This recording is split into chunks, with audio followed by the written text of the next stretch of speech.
Hi, I'm Colin Ong from Singapore, and I'd like to introduce certain books that I hope can actually change your life. My bias is that I'm a economist and I'm an educator, so some of my books are also very suitable for O levels and A levels. And I try to introduce books so that if you are sitting for your A levels or your O levels when you read it, it won't take too much of your time, but it's very effective when you try to develop some kind of maturity for your coming exams.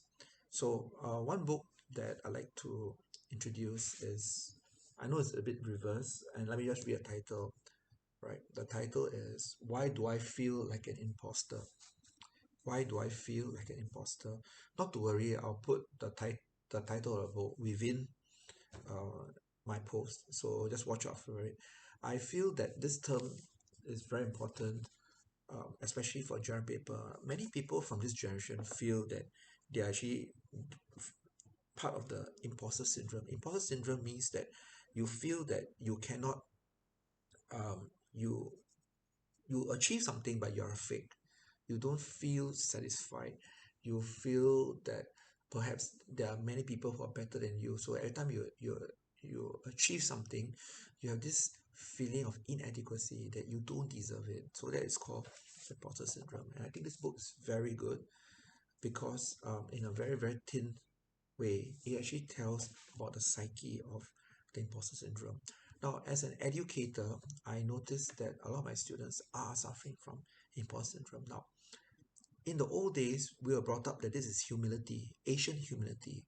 But when you go for exams, you cannot have the imposter syndrome because then your mind is very confused about your strategy when you approach the exams.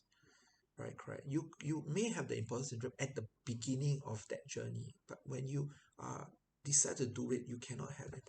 You must have faith. That's why your choice of mentors, teachers, studying material is very important. So that is the application of imposter syndrome. When you are working, you also should not have the imposter syndrome because then your boss thinks that you're not confident about what you do. So imposter syndrome very important to understand, and I hope that you will consider reading this book. Right, it's worth reading. Right, I'll give the details soon. Thank you very much.